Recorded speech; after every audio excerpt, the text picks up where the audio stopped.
Bonjour les distordus, ici Seb de Distorsion. Je vous invite à visiter notre toute nouvelle boutique en ligne où notre première collection de marchandises est à vendre. Nous avons 2 modèles de t-shirts pour hommes et femmes, des étuis à téléphone intelligent, des sacs de shopping, des posters et plusieurs autres articles à paraître sous peu. Nous avons réalisé cette première collection avec l'artiste Mr. Willow sous le thème de Polybius, le mythique jeu vidéo. Nous avons aussi pris le soin de sélectionner la meilleure qualité possible pour tous ces articles. Il s'agit d'une des meilleures façons d'encourager le show et on expédie partout dans la galaxie. Rendez-vous au boutique.distorsionpodcast.com et faites votre première commande dès maintenant. Bonne écoute! Vous êtes sur le point d'écouter Distorsion, un podcast sur... I said, listen, I'm 17. You're going to be in a lot of trouble if you do this stuff. Des histoires étranges de l'ère numérique.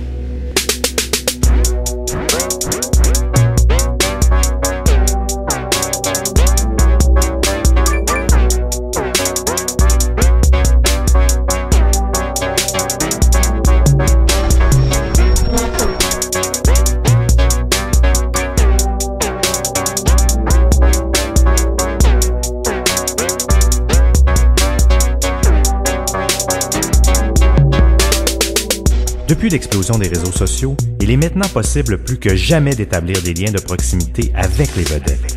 Il est aussi beaucoup plus facile de créer de faux profils en ligne et d'escroquer d'autres internautes. Cette histoire met en scène une jeune adolescente naïve, une star de la NBA, un YouTuber et une jeune femme prise dans son propre tissu de mensonges. Après l'épisode de ce soir, vous n'accepterez plus jamais aucun ami sur Facebook.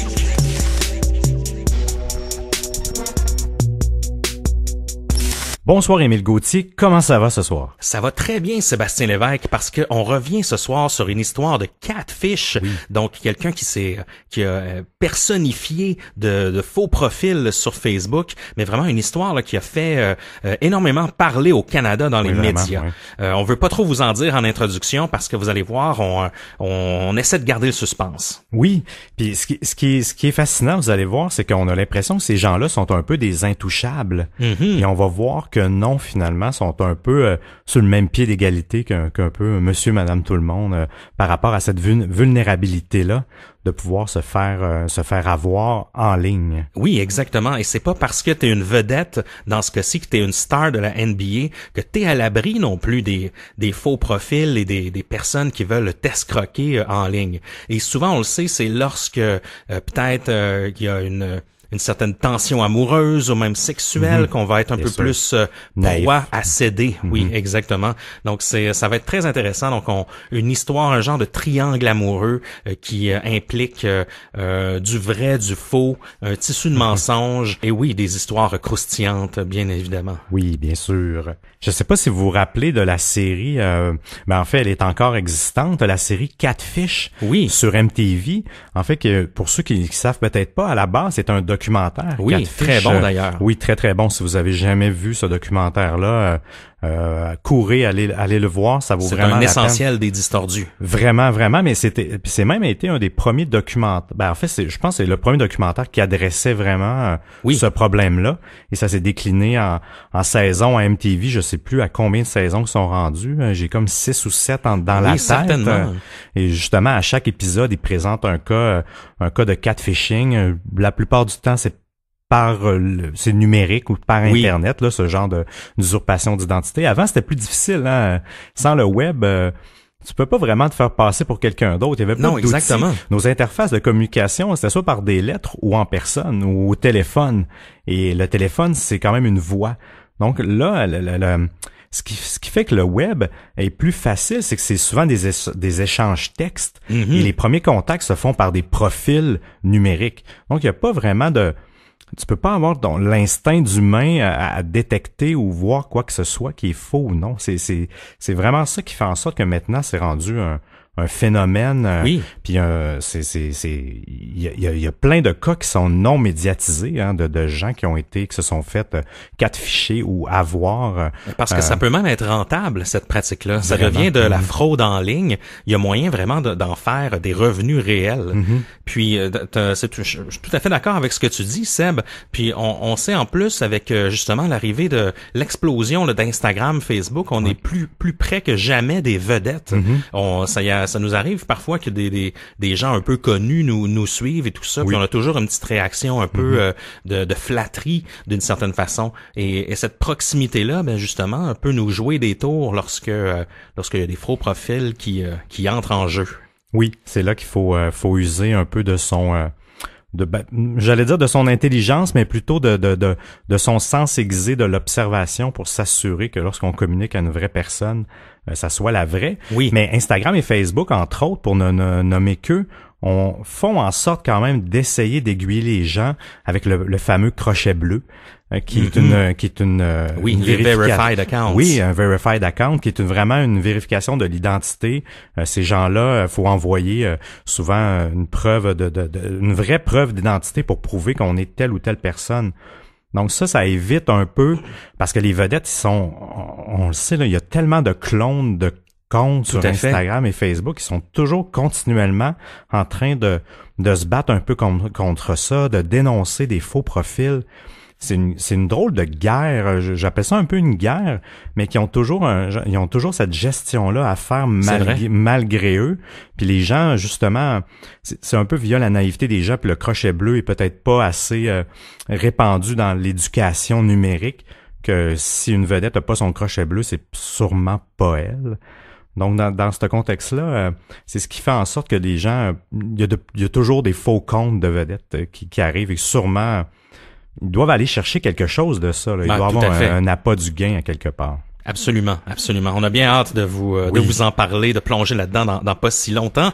Et entre-temps, en fait, on boit une excellente bière là ce soir. C'est la IPL de la microbrasserie éducative Camp de Base de Saint-Adolphe d'Howard au Québec. C'est une bière dorée à 6% d'alcool avec des petites notes d'ananas en bouche. C'est ça. C'est entre autres grâce au houblon là, Eldorado là, qui est utilisé dans la confection de cette bière-là. Et cette bière nous est offerte par Pierre-Luc qui l'a fait là, via notre tournée de bière au distorsionpodcast.com. Si vous voulez encourager le show, vous pouvez aller nous payer une bière et remplir le fridge de Distorsion. Fridge qu'on remplit aussi grâce au biérologue parce que c'est là qu'on prend nos bières, qui est situé sur la rue Ontario à Montréal, tout près du marché Maisonneuve. Une sélection incroyable de bières. Moi et Seb, on dort là la nuit presque.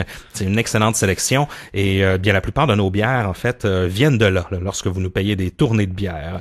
Puis cette semaine, on a une nouveauté aussi. Il y a des gens qui nous ont offert une tournée de viande. Oui. Seb, on nous a contacté les gens de maboucherieenligne.ca qui nous ont dit hey, on aimerait bien avoir un shout-out, on vous envoie de la viande. Et en fait, c'est une boucherie en ligne où vous pouvez aller acheter votre viande. Et nous, on a mangé de délicieux T-bone juste avant d'enregistrer cette émission-là. On vous confirme que le test qualité a passé là, haut la main.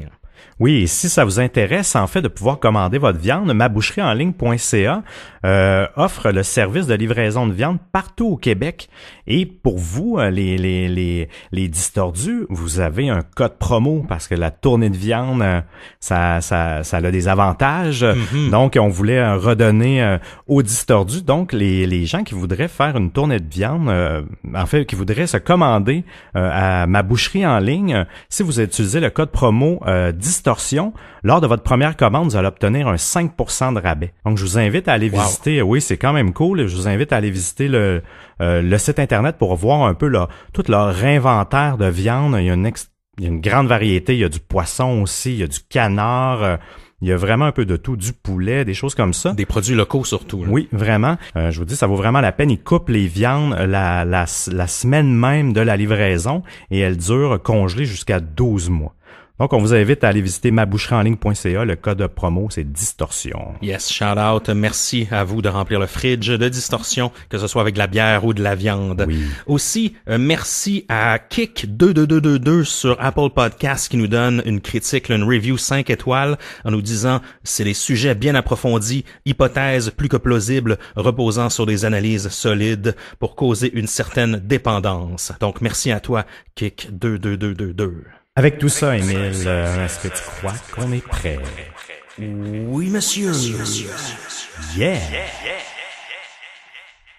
Nous sommes au début de l'année 2011. Paris Dunn, 17 ans, est une adolescente du sud de la Californie, de très belle apparence et qui rêve de devenir mannequin.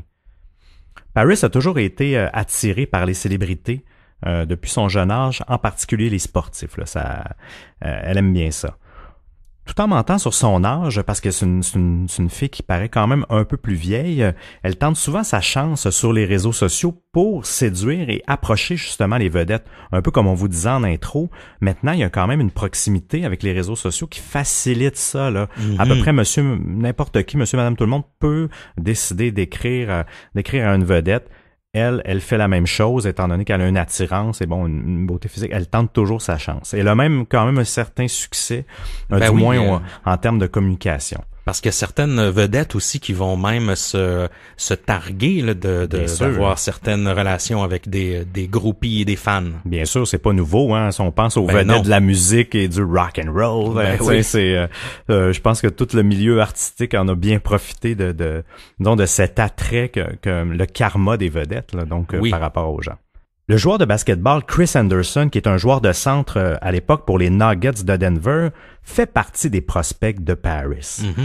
Elle tente de le contacter via ses profils personnels sur les différents réseaux sociaux, mais sans succès. Il répond jamais à ses messages. Mais n'étant pas au bout de ses peines, elle tente de le contacter via une fanpage qu'elle a trouvée sur Facebook à son nom. Et à son grand bonheur, il accepte enfin de discuter avec elle via la fanpage. Oui, quelques mots sur Chris Birdman Anderson. L'homme en question est un vétéran du basketball, car à ce jour, là, il cumule une carrière de plus de 18 ans. C'est quand même long pour un sportif professionnel. À l'époque, il jouait avec les Nuggets, mais il a aussi joué avec les Hornets. Il a joué pour le Miami Heat, avec qui il a gagné le championnat en 2013. Et il a joué en fait sa dernière équipe professionnelle jusqu'en 2017. C'est les Cavaliers de Cleveland, là, qui est quand même une équipe là, très performante et très renommée dans la NBA.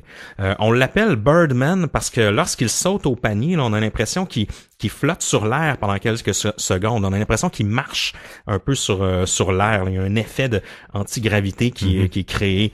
C'est un bon joueur de centre en général, malgré le fait qu'il détient pas particulièrement de records importants ou quoi que ce soit.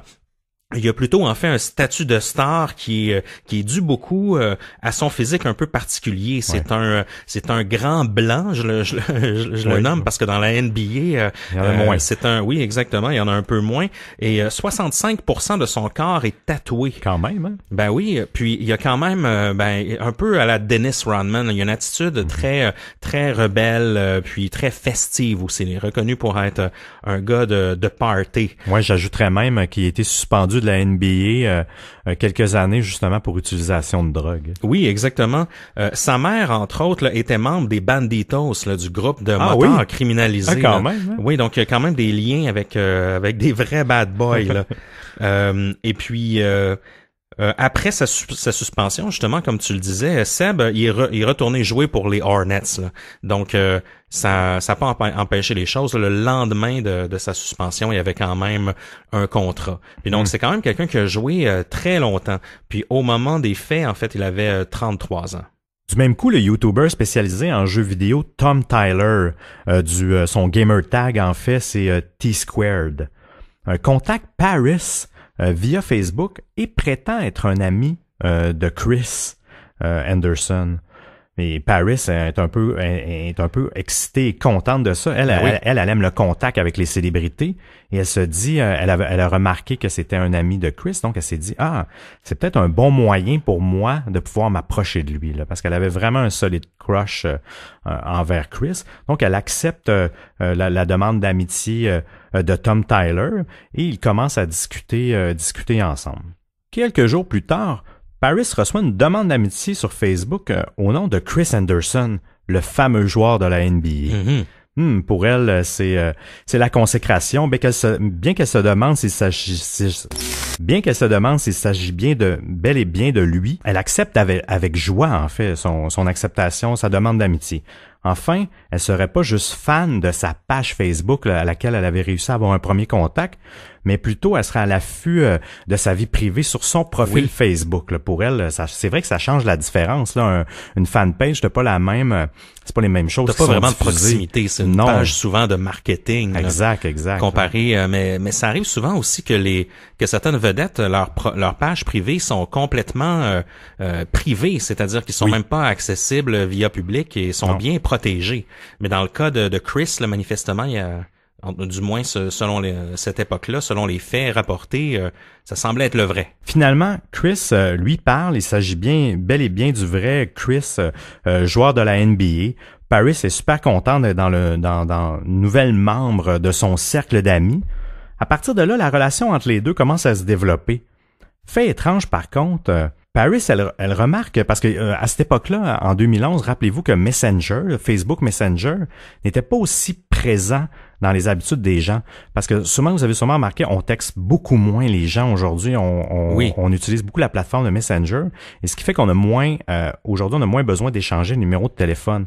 Mais à l'époque, pour pouvoir échanger par texto, en fait, tout se passait par texto et fallait échanger le numéro de téléphone. Chris et Tom, ils ont échangé leur numéro avec Paris et Paris, déjà là, elle a soulevé, elle trouvait ça étrange que les deux ont le même indicatif régional, mais ils habitent pas dans la même région. Mm-hmm. Mais tu sais, parfois, certaines compagnies de cellulaires, maintenant, c'est pas simplement une question de région. Il y a certaines compagnies de cellulaires qui vont avoir des indicatifs pour leurs clients, peu importe la région. Oui, exactement. Ça se joue. Puis justement, Tom, lui a répondu que il utilisait un Google Number.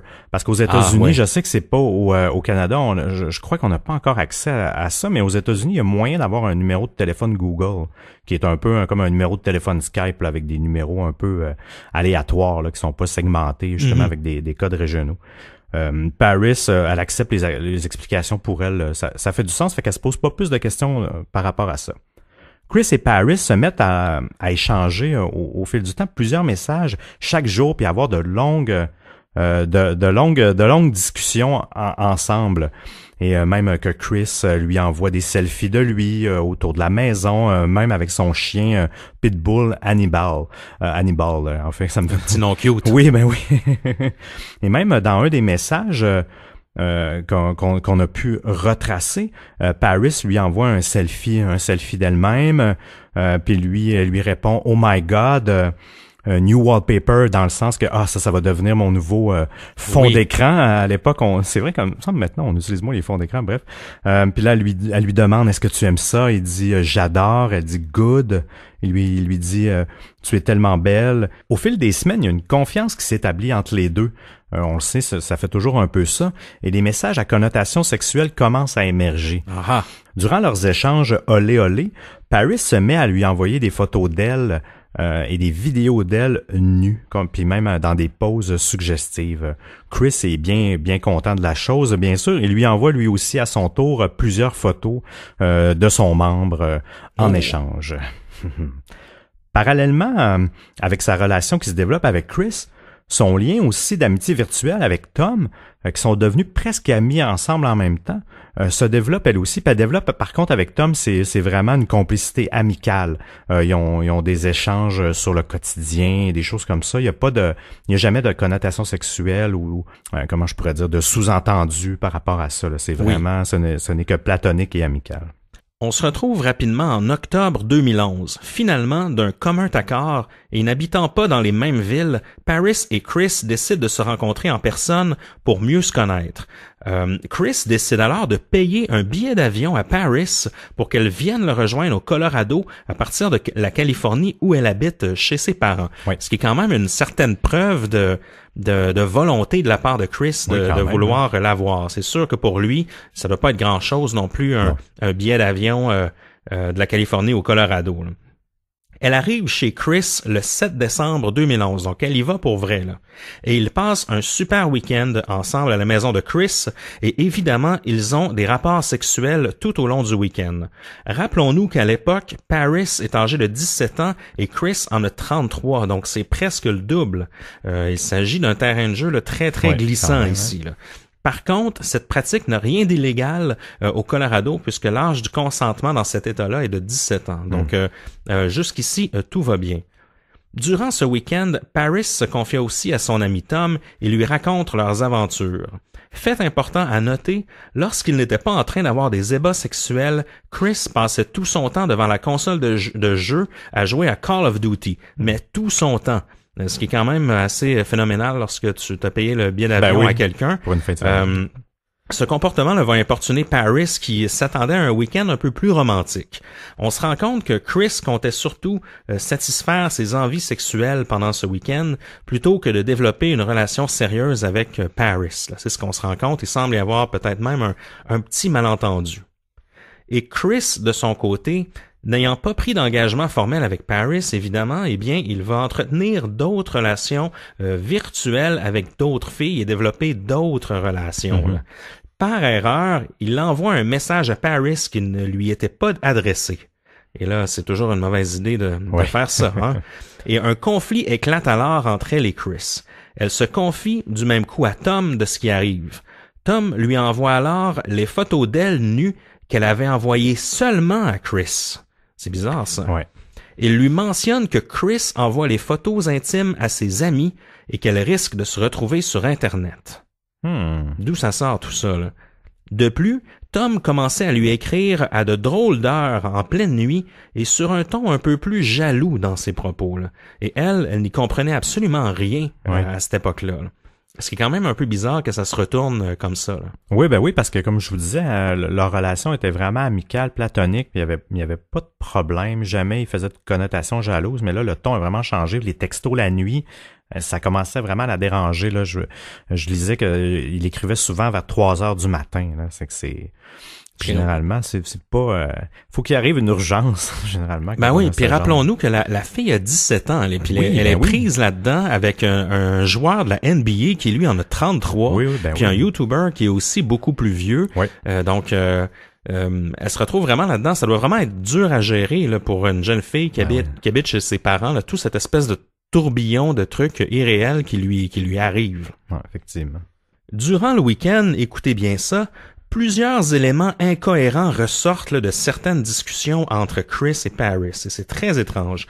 Lorsqu'il jouait à Call of Duty, par exemple, Chris mentionna à Paris, que sa sœur était sûrement en ligne pour jouer. Mais par contre, Paris, elle répond à Chris que sa sœur n'a pas de Xbox et qu'elle ne joue pas à Call of Duty. Il lui dit aussi qu'elle était supposée apporter avec elle des sous-vêtements de marque Victoria's Secrets et les porter devant lui, ce qu'elle n'avait pas fait du tout. Et là, elle trouve ça étrange un peu. Il lui posa aussi des questions sur son voyage en Afrique qu'elle n'a jamais fait. Elle dit même n'avoir jamais vraiment voyagé en dehors de la Californie. Paris discuta de tout ça avec Tom, qui est le meilleur ami de Chris, et elle lui demanda « Qui est Tom, ton meilleur ami? » Et il va lui répondre « Je ne connais pas Tom. » Et croyant qu'il la niaise, elle n'en fait pas un plat, elle continue son week-end comme si de rien n'était. C'est comme s'il y avait peut-être d'autres filles ou que Chris fréquentait d'autres mondes puis se mélange d'une fille à l'autre, mais c'est très maladroit. Là, donc, il semble y avoir un peu de confusion ici là, lors du week-end. C'est quand même assez étrange. Puis comme tu disais, tu sais, le fait qu'elle ait 17 ans, la naïveté est là à 100%. Tu sais, à 17 ans, on dirait que tu étais un peu sans défense aussi. Tu sais pas trop comment t'as moins d'expérience de vie. Hein, Tu crois un peu plus que ce qui se passe. Ben oui, exactement. Les jours suivants, Tom et Chris commencent à lui mettre de la pression pour qu'elle fasse un autre voyage, et cette fois en Indiana. Le plan était que Paris prétende vouloir suivre des cours de jeux vidéo avec un gars là-bas, et qu'elle lui vole à son insu son nom d'utilisateur et son mot de passe pour effacer les parties sauvegardées de Call of Duty, en fait. Oui. Ce qui est comme une mission James Bond, là, un peu, là. Et Paris ne voulait pas faire cette mission-là, et Tom et Chris insistaient beaucoup, et plus elle refusait, plus ça les mettait en colère. Oui. Et c'est là que tout va commencer à dégénérer.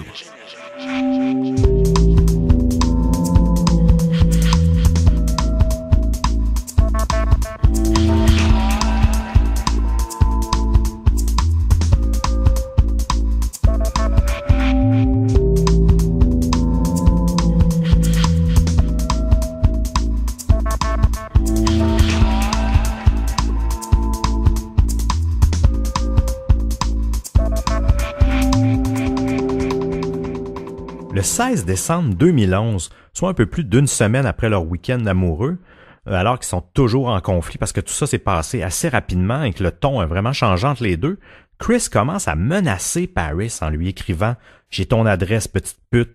Si tu essaies de me causer du trouble, je vais m'occuper de toi, je vais te faire violer et t'abandonner sur le bord de la route. » Assez incroyable comme menace. Mon Dieu. Comment il change autant de ton, c'est un peu étrange. Paris croit alors que Chris a son adresse pour vrai parce que il a réservé lui-même les billets d'avion pour elle, donc généralement, il faut l'adresse pour faire cette tâche-là. Elle est terrorisée par ces menaces et avec raison. Entre-temps, Tom, l'ami de Chris, lui aussi menace Paris de publier les photos d'elle nue un peu partout sur Internet. Alors, on sait, là, c'est encore à cause du conflit du voyage en Indiana. Il va même le faire avec une des photos, il va le publier sur le site CPixel. C'est un réseau social qui n'existe plus actuellement, mais je dois avouer que je le connaissais même pas non plus, donc ce qui peut expliquer aussi que le fait qu'il n'existe plus. L'objectif de Tom est de faire la démonstration que les menaces sont vraiment sérieuses et bien réelles. Là. Oui. Fait que là, il y a du chantage là qui se joue entre Paris et Chris et Tom, qui se sont comme alliés pour utiliser Paris pour aller voler un identifiant d'un gamer. Exactement. Puis on l'a vu souvent, c'est comme ça que ça commence aussi les cas de sextorsion et de menaces sur le web. On l'a vu dans le cas d'Amanda Todd. Souvent, ça commence par une seule photo qui est répandue par preuve qu'on peut se rendre plus loin. Ouais. T'as bien raison. Paris en parle alors à sa mère. Là. Elle habite encore chez elle. Et elle dépose une plainte aux autorités. Là. C'était quand même rendu un peu trop loin. La police californienne ouvre alors une enquête sur Chris et Tom, qui auraient publié des photos d'elle sur le web sans son autorisation, bien sûr. Et étant donné que Paris est mineure, cela représente la possession de matériel pornographique juvénile. Parce que tantôt, on vous expliquait le consentement, mais tu peux avoir une relation sexuelle avec une fille de 17 ans, mais tu peux pas avoir de photos d'elle nue. Non, c'est ça. C'est vraiment une nuance qui est très, très claire dans la loi. Ça devient vraiment de la pornographie juvénile dès que tu es en possession de ça. Donc là, Chris et Tom sont un peu dans le pétrin. Là. Parallèlement à l'enquête, étrangement, la mère de Paris, elle commence à avoir des drôles de comportements. Elle commence, elle aussi, à menacer Chris en lui disant qu'elle était au courant qu'elle avait été le rejoindre chez lui au Colorado en avion. Elle lui mentionne qu'il savait qu'elle était mineure parce que pour elle, sa mère, Chris, il a profité de sa fille Paris, mais pourtant Paris, elle a menti sur son âge. Là. Elle le contacte via Facebook. Oui, Facebook, exactement.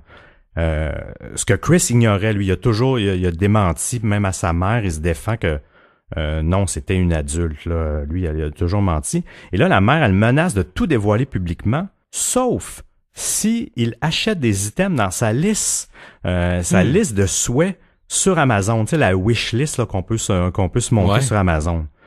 Et elle prétexte qu'elle veut qu'il achète ça pour Paris. En fait, étant donné qu'elle va aller au collège l'année prochaine et qu'elle va aller dans un dortoir et qu'elle va avoir besoin, entre autres dans la liste, on n'a pas tous les détails, mais on a entre autres, il y a de la literie, exactement. Et c'est comme ça qu'elle justifie ça. Donc si Chris paye des articles scolaires ou du moins pour son année scolaire, ça pourrait être correct, là, ça pourrait être un bon deal. Là. Oui, exactement. Pour 3000 $, c'est bien ça? Exactement. Et comme ça, elle ne menacera plus Chris de le dénoncer à la police. Chris est quand même un peu sous la panique, là. On vous rappelle, c'est une star de la NBA. Il y a des relationnistes autour de lui. Oui. Il y a des commanditaires. Oui. Il est impliqué dans plein de choses. Ce genre de choses-là pourrait vraiment nuire à sa carrière. Ben oui. Il refuse d'admettre qu'il savait qu'elle était mineure parce que pour lui, elle lui a toujours menti. Il croyait bien être une adulte. Donc, pour éviter la crise, comme tu dis, finalement, il a négocié avec elle. Il dit, je veux pas t'acheter, je veux pas compléter, je veux pas acheter ta wishlist. Là. Il dit, je vais te donner 3000, je vais te virer 3000 $ dans un compte PayPal, puis on n'entendra plus parler. Et la mère de Chris, elle a accepté l'offre. Pas la mère de Chris, pardon, la mère de Paris. Oui. Elle a accepté l'offre de Chris et elle a reçu 3000 $ dans son compte PayPal pour étouffer l'affaire. En mai 2012, les autorités du Colorado et un certain comité, là, le Internet Crimes Against Children Task Force, donc la task force de crimes Internet contre les enfants, continuent leur enquête sur Chris Anderson et obtiennent un mandat de perquisition pour fouiller sa maison. Malheureusement pour lui, toute cette mauvaise publicité autour de cette histoire va lui faire perdre beaucoup. Parce que là, moi, je m'en rappelle, écoute, ça faisait les nouvelles partout aux États-Unis. Oui, c'est vrai. Et ça s'est rendu justement au Canada que justement, il y a une star de la NBA qui a été pris dans des fouilles en lien avec de la pédophilie, de la pornographie juvénile.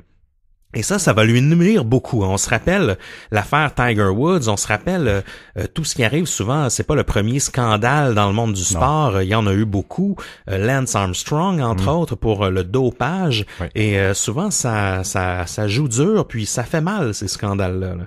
Donc, du côté de Chris Anderson, il se fait renvoyer de son équipe de la NBA, là, les Nuggets. Il perd la majorité de ses commanditaires. Les œuvres de charité là, auxquelles il était associé ne veulent plus rien savoir de lui, et en plus de toute l'humiliation qu'il subit devant des millions de personnes via les médias qui tapissent leurs ondes de la nouvelle. Oui, puis même je lisais un reportage de lui, puis ce qui lui a plus fait mal, c'était l'humiliation publique. C'était pas l'argent, c'était pas la perte de commanditaire. Il a vraiment trouvé ça difficile pour son orgueil de se faire accuser de ça, là, parce que pour lui, il est non coupable. Mm-hmm. En octobre 2012, les avocats de Chris vont faire une découverte très intéressante. Ils vont aviser les autorités qu'ils sont convaincus qu'il a été extorqué par la mère de Paris. Celle-ci l'aurait contacté afin qu'ils ouvrent une nouvelle enquête sur ce dossier qui devient de plus en plus étrange. L'adresse IP de l'utilisateur principal du compte PayPal qui a reçu les 3000 $ là, de l'argent envoyé par Chris mène à une adresse dans une petite communauté de la ville de Easterville au Manitoba. Ce qui est très étrange parce que Paris, on le sait, elle vient de la Californie et elles vivent, elle et sa mère, depuis longtemps à cet endroit-là. Là. Et pourquoi sa mère utiliserait un compte PayPal en provenance du Manitoba au Canada? Plus étrange encore, le nom de la personne qui habitait à cette adresse est une certaine Shelly Chartier. L'enquête prend une toute nouvelle direction. Seb, tu vas nous expliquer un peu plus en détail qui est Shelly Chartier, qui est justement lié au compte PayPal qui a reçu les 3000 $. Mais tout d'abord, résume-nous un peu les deux affaires qui sont en cause ici. Là. Oui, ben pour préciser, en fait, c'est qu'actuellement, Chris Anderson, le joueur de la NBA, est accusé, lui, pour possession de matériel pornographique juvénile, étant donné qu'il a en possession les photos nues de Paris. Oui. Et de l'autre côté, Chris accuse la mère de Paris d'extorsion pour le 3000 $ qu'elle exigeait de lui pour ne pas révéler cette information-là. Oui. Donc, ça met un peu les choses au clair. Là, c'est vraiment comme deux dossiers qui sont différents. En lien avec cette histoire d'escroquerie, on découvre qu'un tout autre personnage dans le présumé complot, Shelly Chartier, qui est justement lié au compte PayPal qui a reçu les 3000 $ de Chris, en fait. Là. Les autorités vont se renseigner sur elle. Donc, Shelly Chartier, c'est une femme de 27 ans au moment des faits, une femme autochtone qui est très solitaire, qui réside dans une petite communauté isolée de la nation Cri, qui est une réserve indienne de Chemawawin, qui est située dans la municipalité de Easterville au Manitoba. Cependant, elle n'a jamais vraiment été exposée à la culture amérindienne. Là. Elle vivait plus, elle baignait plus dans une culture occidentale. Lorsqu'elle était enfant, elle était, comme on vous le dit, même enfant, elle était très, très solitaire, puis elle préférait les adultes que les autres enfants. Même que le seul événement social qu'elle a assisté dans sa vie, c'était le mariage de son oncle lorsqu'elle avait 8 ans. C'est sûr que si tu dois, si tu n'as jamais de contact avec les autres, veux pas, ça doit être étrange au niveau de ton évolution personnelle. Tout à fait. Shelly a commencé à utiliser l'Internet à l'âge de 18 ans. Elle avait une éducation assez limitée, elle fréquentait pas l'école depuis l'âge de 15 ans, et même à l'âge de 15 ans, elle n'a réussi qu'à compléter son primaire, en fait. Donc, c'est 6 années, là, c'est la 6e année. Sa vie scolaire n'a jamais été de tout repos. Elle a été extrêmement intimidée. Même une fois, elle s'est fait poignarder dans le dos avec un stylo. au point que l'établissement a dû la renvoyer de l'école parce qu'elle subissait ça. Ou c'est elle qui a choisi, c'est pas vraiment clair, mais elle a dû quitter l'école à cause de son poignardage et du harcèlement qu'elle subissait continuellement. Heureusement pour elle, elle subissait pas de violence à la maison, mais par contre, son voisinage était très, très violent. On le sait, dans les réserves, souvent, ça boit beaucoup d'alcool et c'est pas toujours des climats très, très calmes. Et pour elle, elle était témoin quand même d'actes de violence, mais en dehors de sa maison, dans son voisinage, et ça lui déclenchait des crises d'anxiété assez sévères. En fait, elle a toujours souffert d'anxiété et de crises de panique, mais malheureusement, elle n'a jamais été traitée pour ça. Donc, il fallait qu'elle vive avec cette douleur-là, sans trop de moyens, sans trop de ressources. Et ça doit être assez difficile pour elle, là. Donc, de jamais avoir suivi. Tu vis avec ça, mais si t'as pas de support, sincèrement, ça doit être vraiment difficile. J'ai beaucoup d'empathie. Elle n'a jamais eu d'emploi. Elle peut même passer plusieurs jours sans jamais quitter la maison. Elle n'est même jamais sortie de Easterville depuis les 10 dernières années. Elle n'a jamais rencontré son père, sa mère, Delia. Elle souffre de polyarthrite rhumatoïde depuis presque toute sa vie, une maladie tellement cruelle. Les grands-parents sont décédés tôt dans sa vie dans des circonstances malheureuses. Shelley a principalement été élevée par sa tante Katie George, qui a été aussi la principale personne qui s'occupait de sa mère, Delia, là, pour lui prodiguer des soins et tout ça. Tragiquement, par contre, un matin de 2012, Shelley s'est réveillée et a découvert sa tante Katie. Elle était décédée pendant son sommeil. Donc, Shelley se retrouvait seule avec la charge de s'occuper de sa mère qui était très, très malade. Donc, j'imagine, avec de la polyarthrite, tu dois pas pouvoir travailler. Donc, ça doit être, j'imagine, des revenus minimums d'aide sociale et des choses comme ça. Donc, Shelley, elle vivait vraiment dans la pauvreté.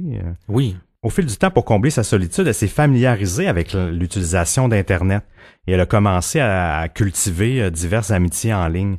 Elle est rapidement devenue une experte sur le web parce qu'au départ, elle était pas très habile et elle s'est fait intimider aussi en ligne, ce qui lui a un peu, ça l'a fouetté pour apprendre et devenir meilleure.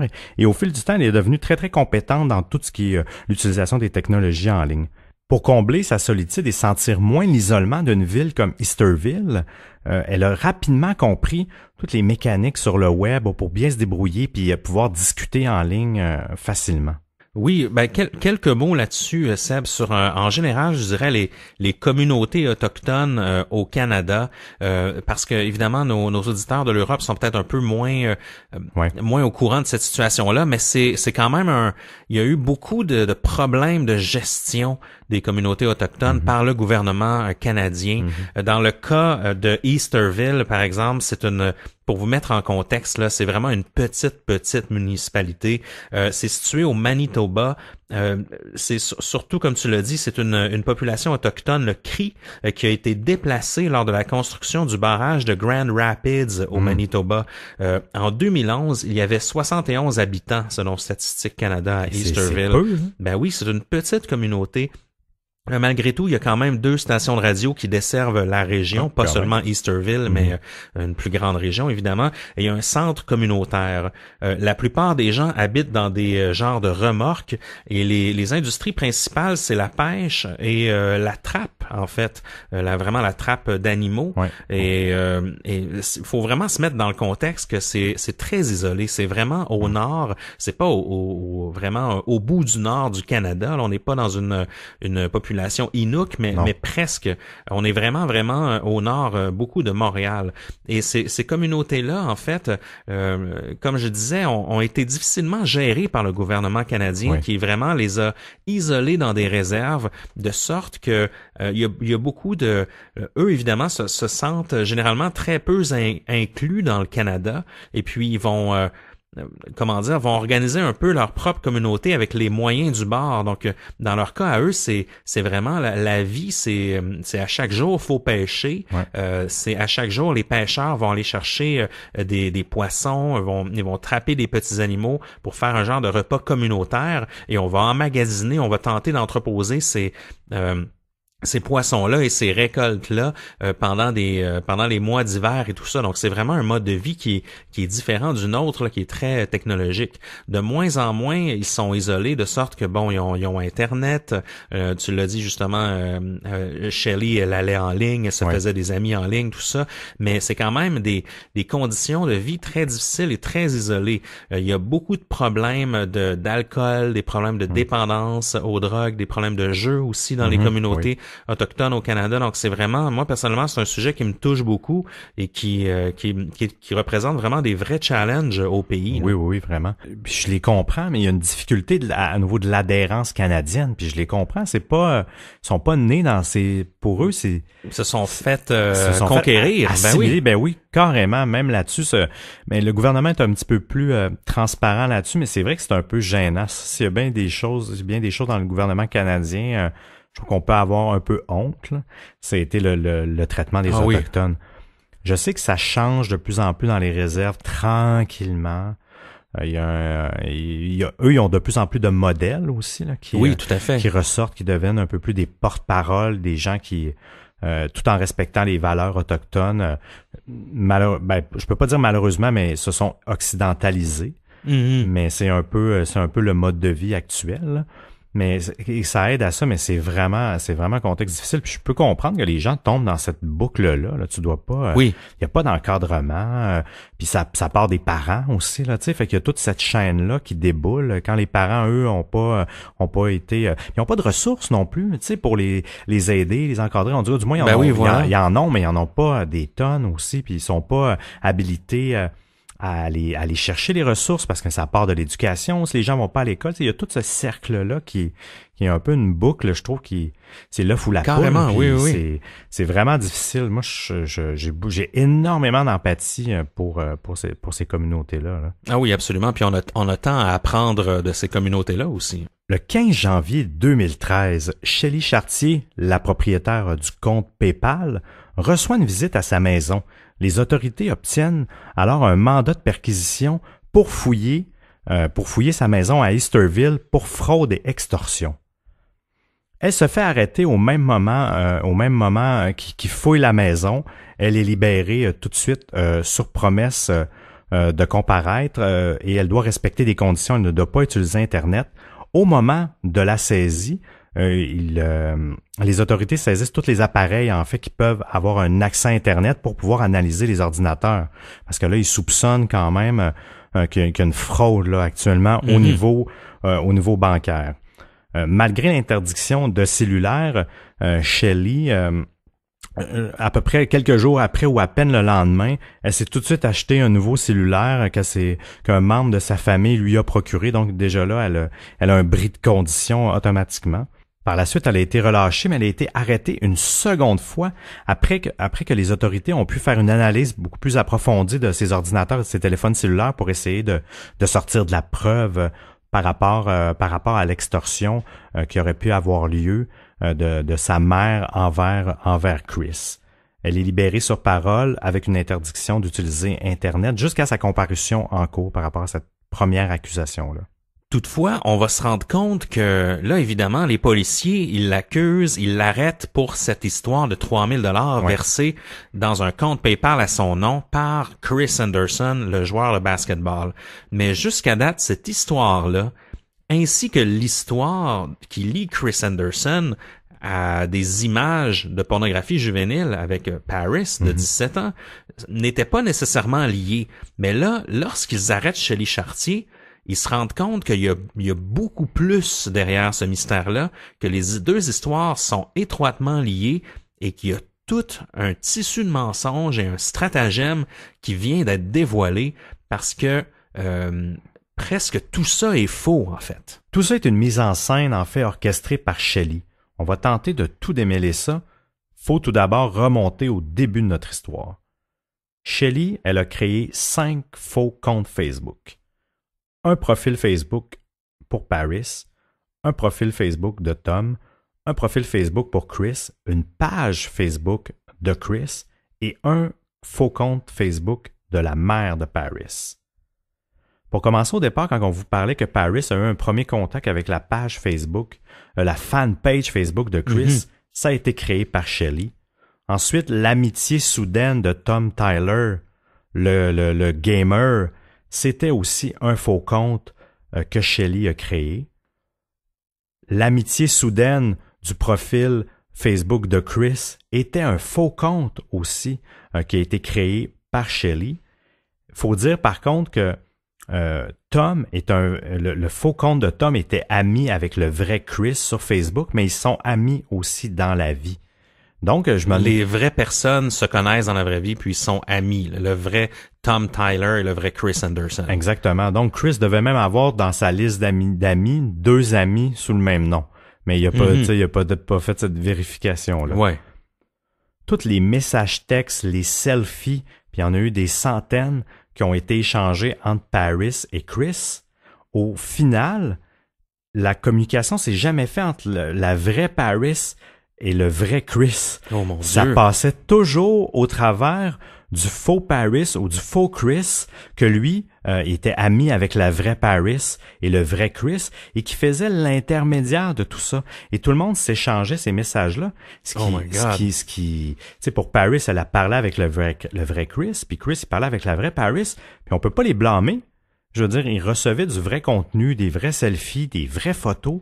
Et même que justement, Shelley elle avait développé quand même une habilité à aller chercher de l'information pour aller la retransmettre, pour créer une illusion de vérité. Parce que dans le fond, Shelley, la vraie Shelley du fin fond de Easterville au Manitoba, elle, c'était la seule qui parlait au vrai Chris Anderson, la star du NBA, le vrai Tom Tyler, le gamer, et la vraie Paris Dunn. Oui. Donc, tout transigeait par elle. Donc, elle laissait passer de l'information, des selfies, des petits mots, tout ça, des textos, mais en même temps, elle devait pas tout transiger. Non, là. Mais elle non. accumulait, en fait, tous ces messages-là, puis ça devait être un cauchemar à gérer, mais peut-être que pour elle, c'était très divertissant, en fait. Ah, c'est sûr que ça la désennuyait, là.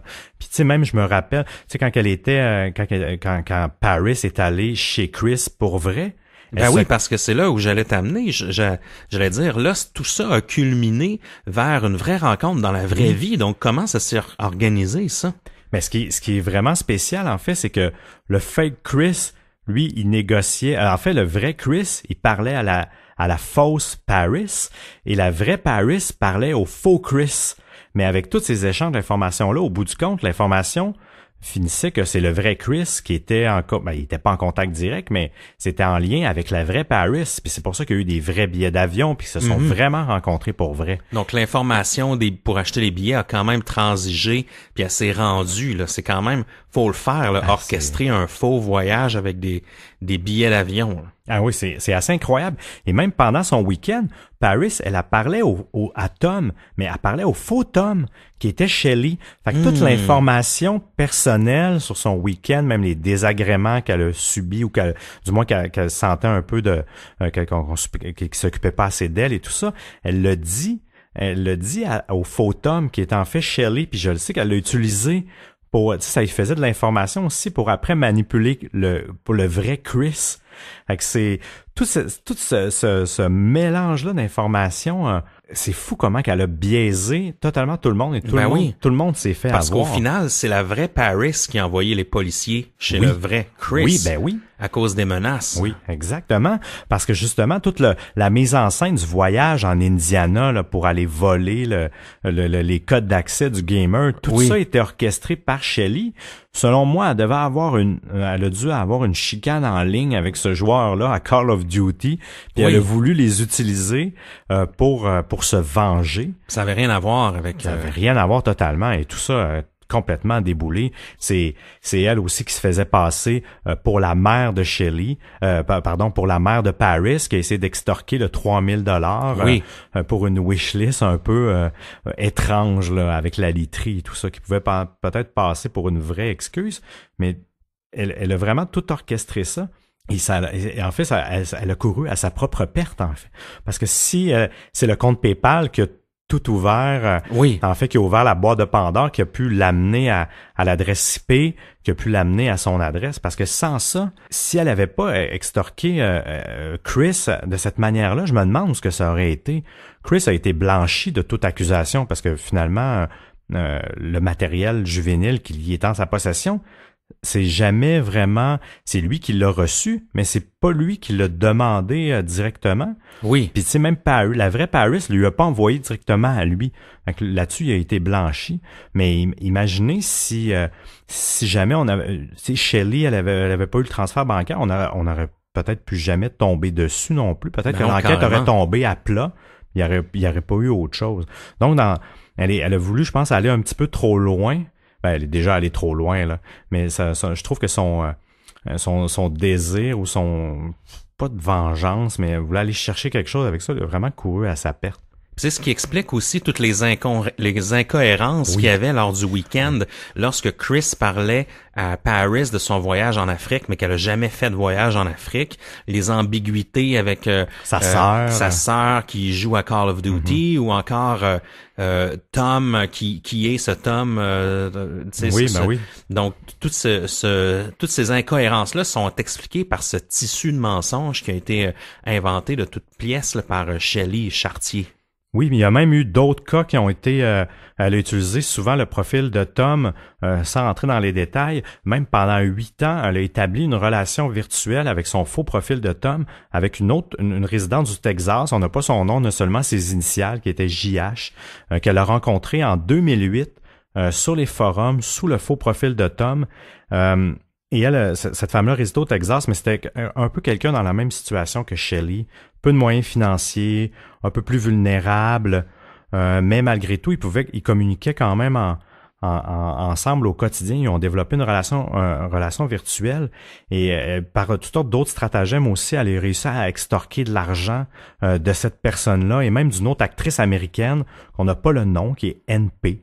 Au niveau des initiales, je me demande, je peux pas Natalie croire Portman. Ben oui, moi aussi, c'est ça qui me vient. On pense à ça tout de suite. Hein? Mais c'est jamais documenté, ce bout-là, puis même dans les extraits de cours, c'est juste les initiales. Il y en a qu'on a réussi à trouver parce que ça a été extrêmement médiatisé, mais la médiatisation tourne toujours autour de Chris et de Paris. Mais les autres, ça a été passé un peu sous silence, mais ils font partie des victimes qu'elle a extorqué ou exploité, ou du moins usurpé l'identité pendant plusieurs années, pendant 8 ans, imaginez, c'est fou. C'est complètement fou. Faut vraiment vivre dans le mensonge puis être habile là-dedans, là, parce que c'est de la gestion, gérer tous ces faux profils-là, l'information, se rappeler des détails de la vie privée de chacun, d'adopter même le style d'écriture de ces différentes personnes-là. Faut vraiment connaître nos victimes là, à un point assez élevé. Là. Non, c'est assez fou tout ça là quand même. Là. Non, moi, j'étais jeté à terre quand j'ai su cette histoire-là. Là. Ah oui, toute l'orchestration, mais elle avait du temps devant elle. C'est pas qu'elle travaillait pas, fait que j'imagine que ça devait meubler ses journées, du moins vraiment la désennuyer. Je comprends un peu sa situation. Là, par rapport à ça. L'enquête a duré plus de 3 ans. L'enquête a impliqué 2 pays, donc le Canada et les États-Unis. 42 officiers de police ont été affectés au dossier et il y a eu l'exécution de 39 mandats de perquisition. Oui, ce chiffre-là m'a un peu fasciné, le 39 mandats de perquisition. Je comprends que ça implique chez Chris, chez la mère de Chris, pas la mère de Chris, pardon, la mère de Paris et Paris, chez Shelley, et le nombre de fois qu'ils ont dû demander ça. Je sais que Tom Ils ont dû retourner souvent. Ben oui, puis ils ont dû aller chez Tom, chez l'actrice américaine. Tout ça, c'est cumulé. Je trouve ça quand même beaucoup, 39 mandats. Shelley est accusée d'extorsion de fonds, de menaces de causer des lésions corporelles, de fraude de moins de 5 000 $ et à 4 reprises, elle est accusée d'usurpation d'identité entre le début 2011 et le printemps de 2013. La couronne réclame une peine de 16 à 18 mois d'emprisonnement, suivie de 2 ans de probation sous surveillance, et la couronne a laissé entendre que les facteurs déterminants pour la détermination de la peine sont la dissuasion et la dénonciation. La position de la défense est que Shelley est candidate à une ordonnance de sursis, car même si les circonstances de l'infraction justifient une peine d'emprisonnement, les antécédents de Shelley, combinés aux aspects atténuants de l'affaire, qu'elle purge sa peine dans sa communauté. Donc c'est ce qu'ils ont demandé. Oui, exactement. Mais ils l'ont pas eu. Parce que, effectivement, le 14 octobre 2015, Shelley Chartier est condamnée à 18 mois d'emprisonnement. Ferme, hein? Oui. La couronne a souligné à quel point Shelley avait développé là, des aptitudes et des habiletés à personnifier des gens sur Internet et à quel point elle vivait dans un monde de fantaisie. Donc, la juge n'avait jamais vu là, une situation de vie virtuelle aussi compliquée et aussi complexe que ça. Là. Effectivement, puis c'est même un des premiers crimes au Canada qui a ce type d'accusation-là de catfishing. C'est ce que j'avais vu avec une complexité aussi énorme. Donc, elle a marqué l'histoire. Oui, avec raison. Moi, je me rappelle quand justement ça avait fait les manchettes des médias, c'était une grosse histoire là, quand même. Là. Oui, ça a fait le tour du Canada. Là. Et je pense que ça a mis en garde encore plus les autorités envers ce genre de crime. On le sait, Amanda Todd aussi avait fait bouger les choses pas mal. Ben, Shelley Chartier a un peu ouvert les yeux des autorités canadiennes là, au sujet de l'usurpation d'identité puis de catfishing. Oui, parce que c'était en 2011, puis 2011, ça a l'air proche, mais en même temps, c'est il y a 7 ans. Il y a eu un gros gap au niveau de notre utilisation des technologies en 7 ans. Donc, t'as parfaitement raison là-dessus que ça a eu vraiment un impact, disons ça comme ça, là, un impact positif pour les autorités par rapport à mieux déceler et enquêter ce genre de choses-là. Parce que c'est assez incroyable que ça a duré 3 ans l'enquête. Hein? Ça aussi, ça m'a un peu pas troublé là, mais pas loin de ça là. Ben c'est parce que j'imagine qu'en même temps il y avait des soupçons de pédophilie puis de pornographie juvénile. Donc faut éliminer ces soupçons là en toute priorité, je présume, puis parce que vraiment je pense que ça devait être pris au sérieux. Donc les autorités ont pas dû faire c'est une vedette, on va l'épargner. Ils ont dû creuser assez intensément parce qu'il a quand même été suspendu pendant un bout de temps, puis Chris, en fait, ça lui a nui pendant plusieurs années, cette histoire-là. Donc, j'imagine qu'il voulait vraiment s'assurer qu'il était complètement innocent de tout cela, là, malgré le fait qu'il y a eu de la manipulation de la part de Shelley, parce que c'est difficile de juger parce que il y a eu des vrais comportements, c'est-à-dire qu'il y a eu une certaine forme de consentement entre la vraie Paris et le vrai Chris. C'est juste qu'ils se sont jamais dit en personne. Et le fait, moi, qu'ils se soient rencontrés dans la vraie vie, j'en reviens juste pas que ce soit allé jusque-là. Là. Ah non, ça me flabbergaste.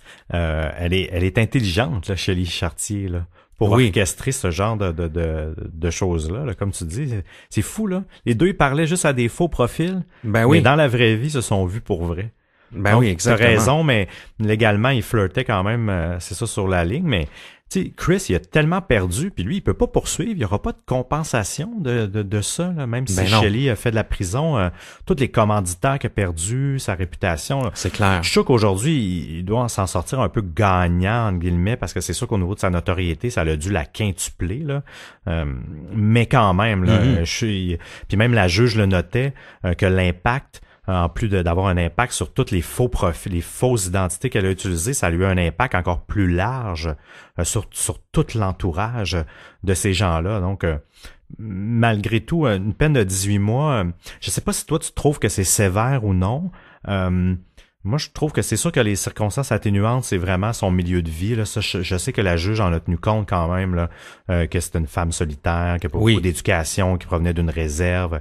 Ils ont quand même tenu compte dans le jugement de cet aspect-là, puis je comprends, là, ça l'a atténué. Moi, je trouve que c'est une peine correcte. Oui, moi aussi. C'est étant donné, moi aussi, je pense que c'est honnête. Oui. Mais parce que c'est difficile d'évaluer, c'est vraiment difficile d'évaluer parce que les dommages causés à Chris sont vraiment au niveau de la réputation. Puis on parle de commandite, tu sais, c'est une vedette de la NBA, là, donc c'est des chiffres que Shelley pourrait jamais lui rembourser si c'était une amende. Là. Donc dans ce cas-là, je pense que c'est une peine honnête. Parce que évidemment la vérité a été rétablie. Chris par la suite, il a été réengagé par les Nuggets. Oui. Il a même gagné le championnat avec le Miami Heat quelques années plus tard. Donc sa carrière s'est rétablie. Tu sais, si on m'avait dit que Chris est tombé dans une profonde dépression et s'est fait attaquer à maintes reprises, il a tout perdu. Et bon, là, peut-être que le 18 mois paraîtrait un peu résiduel. Mais dans ce cas-ci, ça semble quand même bien se terminer, du moins. Là. Mais qui sont devenus ces vraies personnes, Seb, là, justement, surtout Paris, en fait, la vraie Paris. Ben oui, Paris donne de son nom, disons son nom sur les réseaux sociaux, c'est Paris Dillon. Paris, maintenant, elle a 24 ans. Et elle, en fait, je te dirais que c'est peut-être la plus gagnante de cette histoire-là parce que, malgré tout, à l'époque où c'est arrivé, elle essaie de gagner une notoriété ou de devenir mannequin, mais elle avait pas une vraie notoriété en ligne et tout ça. Et avec cette histoire-là, on s'entend, là, ça l'a propulsé là sur les médias sociaux. Elle est devenue une vraie star des médias sociaux. Mais elle a un peu tous les éléments d'une star instagrammeuse là. Elle est refaite, elle est très instababe. Tu parles de chirurgie. Oui, de chirurgie exactement. Oui, elle a une chirurgie des seins. Elle a l'air, elle est très artificielle. Bien, elle l'a toujours un peu été, mais elle a gagné elle a gagné de ça. Moi, je trouve que Paris est la grande gagnante de tout ça malgré tout, malgré que ça a dû être quand même difficile pour elle. Fait un peu comment dire cocasse, oui. Elle fréquente actuellement Don McLean. Et qui est Don McLean? C'est l'interprète de la chanson iconique American Pie. Ben oui. Bye, American Pie. Et ce monsieur-là, c'est une vieille chanson, là. Ce monsieur-là a 72 ans actuellement. Et elle est en couple avec lui encore aujourd'hui. Elle s'affiche sur les réseaux sociaux comme ça. Elle a accompagné dernièrement lors de la promotion de ses tournées et de sa tournée de spectacle qu'il donnait partout dans le monde. Entre autres, j'ai vu en Angleterre et en Irlande. Et elle le suit partout. Et elle expliquait qu'elle aime ça, elle, les hommes plus vieux. Ben oui. Parce que pour elle, c'était des hommes matures.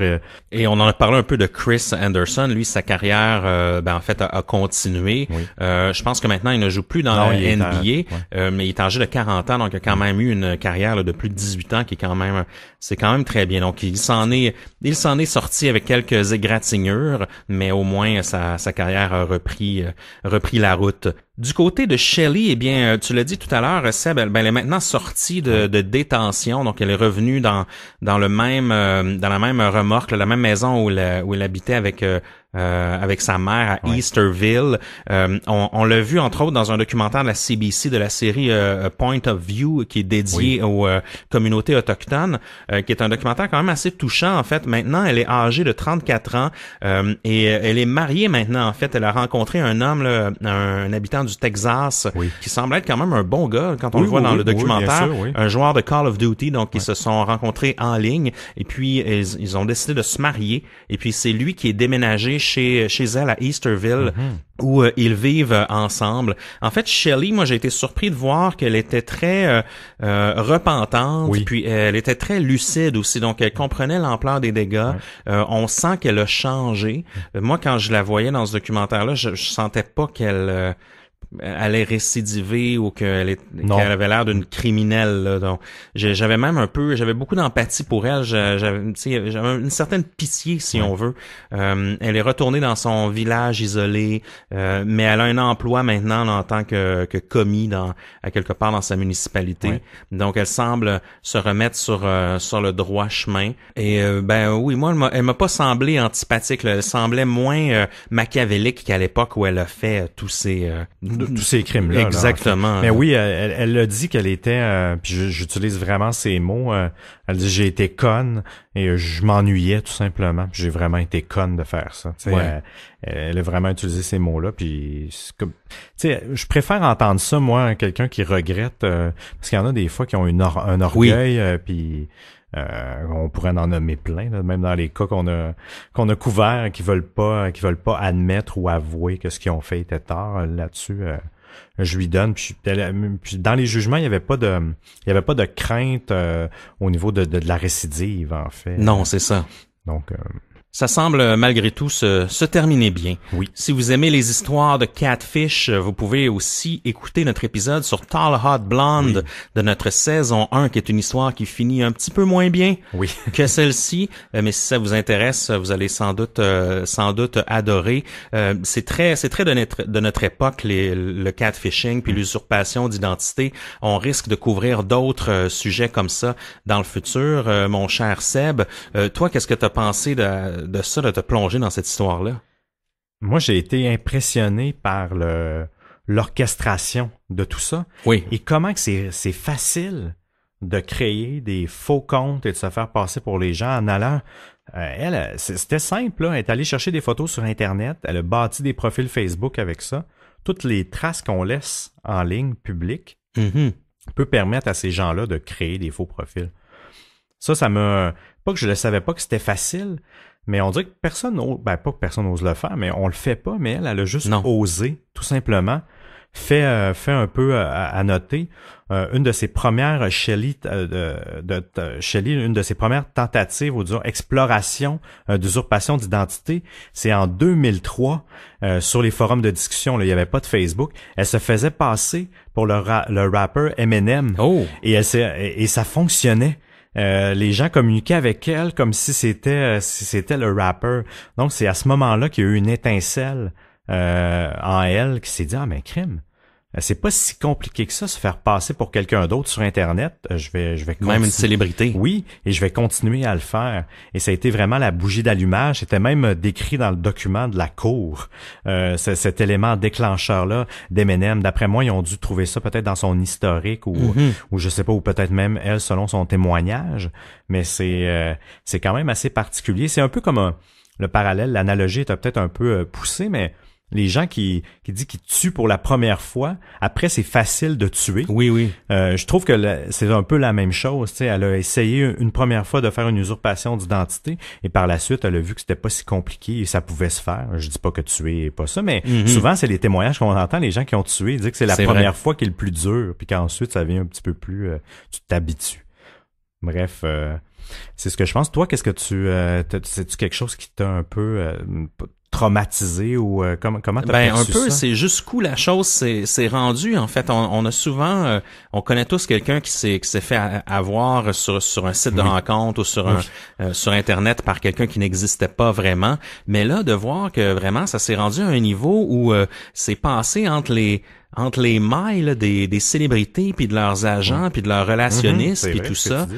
Puis en fait, Shelley, c'est la seule qui a réussi à parler aux vraies personnes dans tout ça. Donc encore une fois, son habileté m'impressionne. Puis d'une certaine façon, je suis toujours un peu triste quand quelqu'un est très talentueux puis qu'il utilise son talent à mauvais escient. Donc c'est pour ça que j'ai été un peu déçu de Shelley parce que c'est une histoire triste quand même d'une certaine façon qu'on en soit rendu là pour se divertir parce qu'on s'emmerde trop chez soi. Donc c'est quand même triste, mais on se le dira jamais assez, c'est important de protéger ses données, d'essayer de ne rien échanger de compromettant avec des gens que vous en général, je dirais ne jamais le faire, mais si vous voulez le faire, faites-le avec des gens en qui vous avez confiance, que vous avez rencontrés pour vrai, parce qu'on laisse des traces, il faut se protéger. Même chose si vous voulez pas que votre identité soit volée, faut prendre des mesures nécessaires, le moins possible afficher de photos sur Facebook. Public, oui, ne pas se faire taguer. Lorsqu'on le souhaite pas, en fait, parce que tout ça peut être repris et utilisé contre soi. Donc c'est un sujet qui nous tient à cœur, je pense, à Distorsion, puis on risque d'en reparler assez souvent. Absolument. Et vous, les distordus, si vous voulez en discuter, eh bien, la place pour, dites-nous ce que vous pensez de cette histoire-là, c'est sur le groupe de discussion sur Facebook. Vous pouvez nous faire une demande et généralement, on accepte tout le monde. Oui. Et sinon, vous pouvez nous trouver sur Instagram, YouTube aussi, qui est un bon endroit pour nous rejoindre, sur Untapped, le réseau de bière aussi, où on partage nos trouvailles, et Twitter aussi, bien évidemment. Et évidemment, si vous voulez porter du Disto Swag, si vous voulez faire un achat sur la boutique, rendez-vous au boutique.distorsionpodcast.com et vous pouvez vous procurer des magnifiques t-shirts de notre première collection, mais aussi des étuis iPhone, des étuis à téléphone Samsung, un sac de shopping, entre autres, des posters qu'on a réalisés avec Mr. Willow, et on va s'en venir avec d'autres items au fur et à mesure. On finit le show avec quelque chose de spécial. Il y a un auditeur du nom de Burn O qui a réalisé une chanson rap sur le thème de Distorsion. On a été assez impressionnés de voir ça. Donc on va terminer là-dessus pour le générique, mais avant toute chose, Seb, aurais-tu un mot de la fin pour nous ce soir? Méfiez-vous avant d'envoyer des photos de vos organes. Toujours. Je viens du groupe de discussion, je consultais vos IPA, moi je vous écoute habillé. Des histoires étranges de l'art numérique, la seule affaire qui me dérange, ils ont pas les props qu'ils méritent. Un de MLC basse, moi avec la Wayback Machine, si jamais les sites s'effacent, va faire un tour sur Reddit, creuse plus que le web de surface. Tu mettras ça dans ta pipe, du vécu non publié, que les médias ont oublié. Ça que les fans vont adorer, no surrender man, cherche encore mon Romeray, pis le Slenderman, lui c'est un creepypasta, aime pas ces petits fasta, pour de vrai c'est captivant, magique comme un hot-block, si tu te demandes c'est qui ça, va enjoy les épisodes, distorsionpodcast.com, je le répéterai pas deux fois, distorsionpodcast.com, on peut me le dire 3 fois, pas besoin de downloader tard, pour pouvoir écouter ça, les gars font des gros efforts, les distordus savent déjà, les gars font des gros efforts, les distordus savent déjà. Peace. Bernstein.